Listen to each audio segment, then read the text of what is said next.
पुंडरीकवरदाहरिद्रवरद श्री ज्ञानदेव तुकाराम पंढरीनाथ भगवान की जय।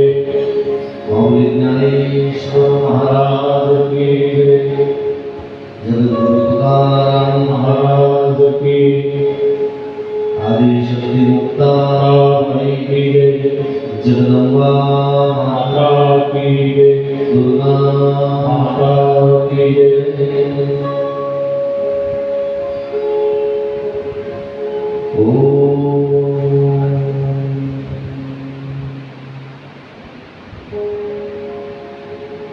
स्वस्ति श्री गणेशाय नमः।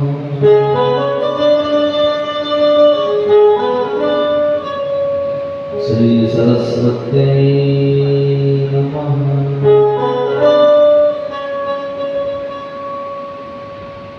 गजाननं भूत गणाधिसेवितं कपिध्वजं फलचारुभक्षणम्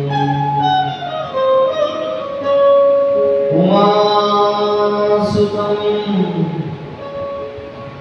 शोकविनाशकारकम्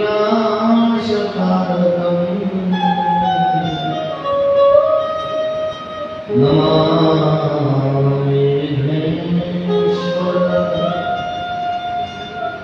पादपङ्कजम्।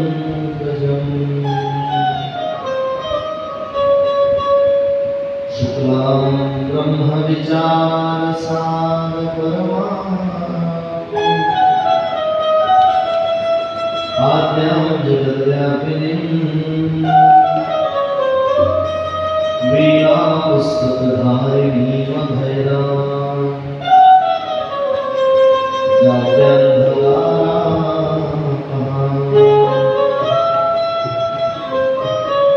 हस्ते स्फटिकमालिकां विदधतीं पद्मासने संस्थितां वन्दे तां परमेश्वरीं भगवतीं बुद्धिप्रदां शारदां। वंशीविभूषितकराळवणीरदाभां पीताम्बराधरबिम्बफलाधूष्टम् पूर्णेन्दुसुन्दर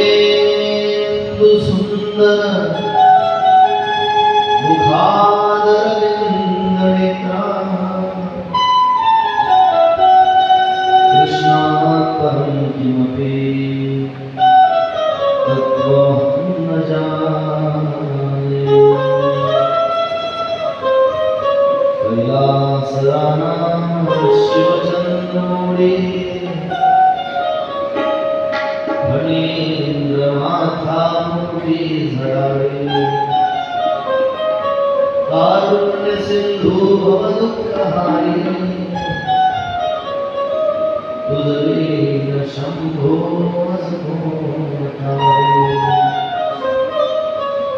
या रक्ताम्बुजवासिनी विलासिनी चन्दांशुतेजस्विनी या तत्कालविराम्भरा हरिसखी या श्रीमनोन्नादिनी या रत्नाकरमन्थना प्रकटिता विष्णु स्वया गेहिनी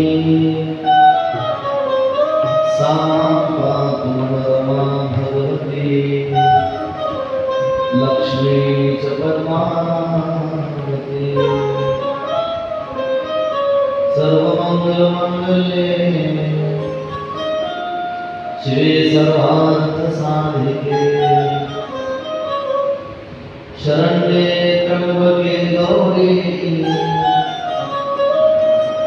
नारायणी नमोस्तुते। नमो देवे महादेवे शिवाय सततं नमः। नमः प्रकृते श्रीरुद्राय नियता प्रणता या देवी सर्वभूतेषु शक्तिरूपेण संस्थिता नमस्तस्यै नमस्तस्यै नमस्तस्यै नमो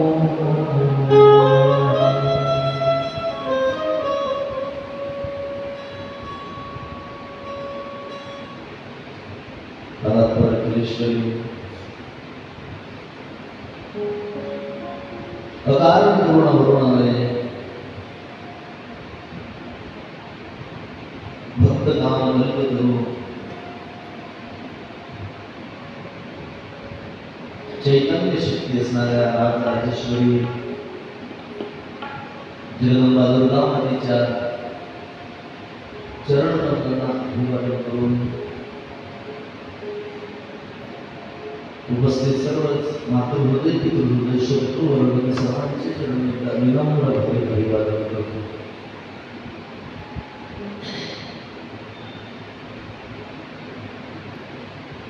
शारदीय नवरात्रोत्सवाच्या पावन प्रभावावर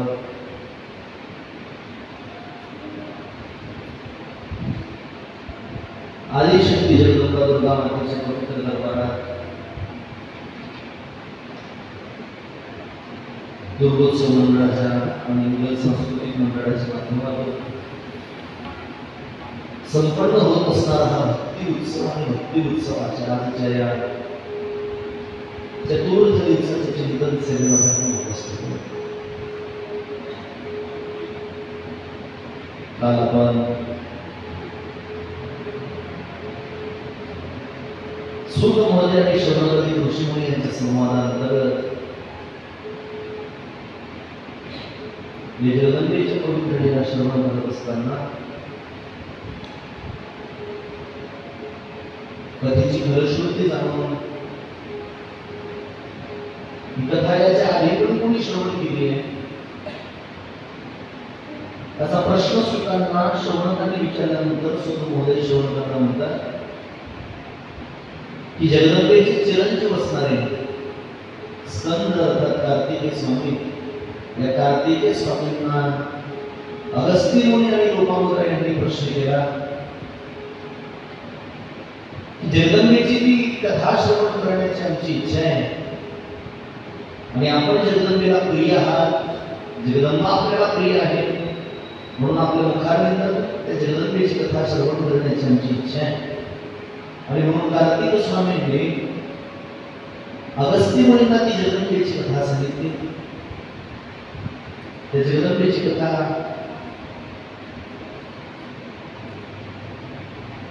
कार्तिक स्वामींच्या मुखारविंदात होईल आणि पुन्हा कथा श्रवण करण्याची इच्छा त्यांच्या अंतःकरणामध्ये निर्माण झाली. काल कथा ऐकली ना आपण कोणती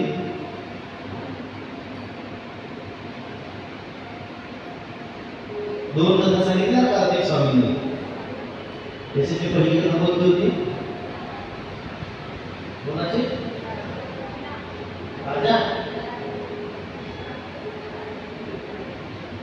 कोणता राजा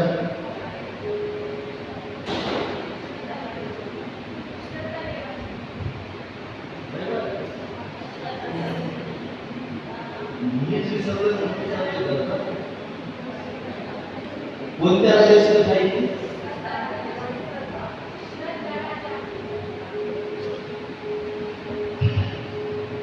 वैवस्वताच्या वंशामध्ये निर्माण झालेला श्रद्धा देव आहे त्याची पत्नी श्रद्धा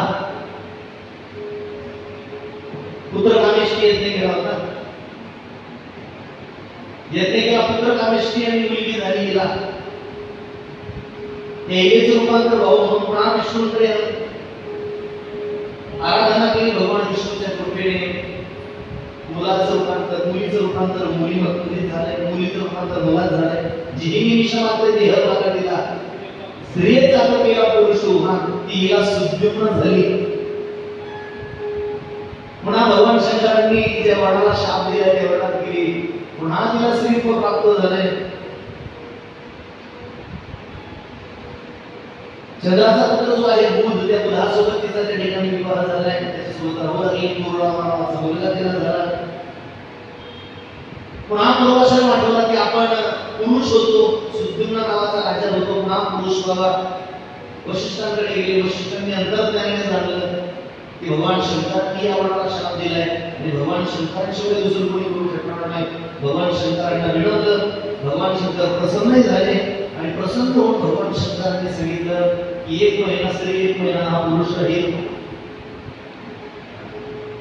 पण प्रजा स्वीकारत नव्हती म्हणून पुन्हा भगवान शंकरांची विनंती केली. भगवान शंकरांनी सांगितलं मात्र हे मी करू शकत नाही.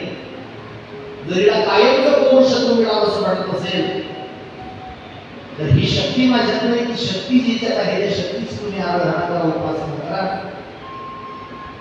आणि वशिष्ठांनी या इलेकरता पुन्हा जगदंबेची आराधना केली. जगदंबा प्रसन्न होऊन याला कायमचं पौरुषत्व प्रदान केलं.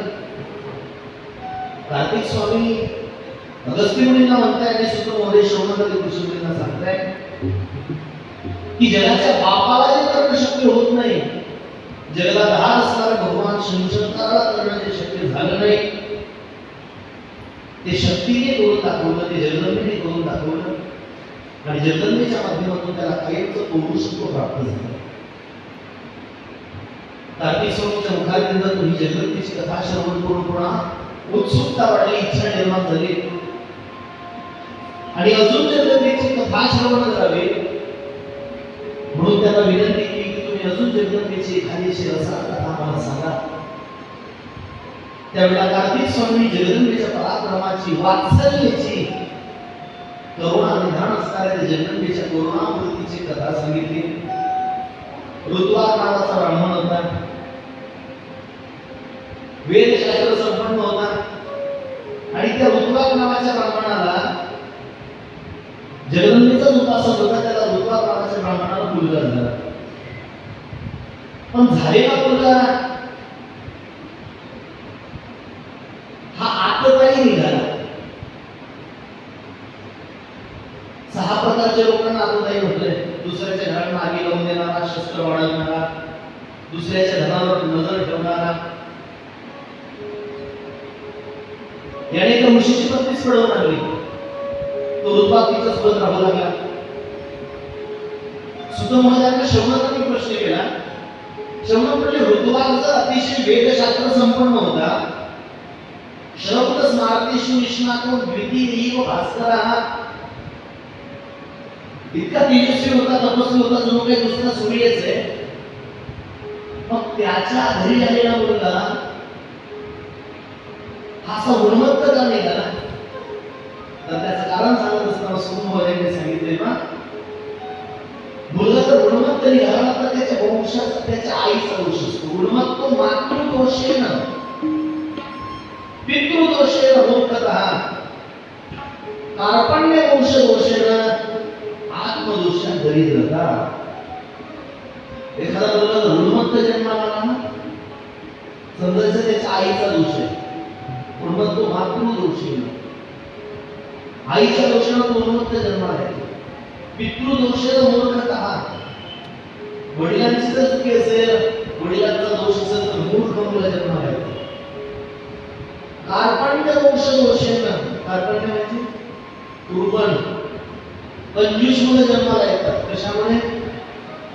जर वंशाचा दोष असला तर कंजूस मुलं जन्माला येतात. आमचे जगलोक आला सकाळीचे तेवढ्याचे कंजूस वेगळे असतात ना, मग खेचूस वेगळे असतात ना. मग खेचूस माहिती कशाला? मग खेचूस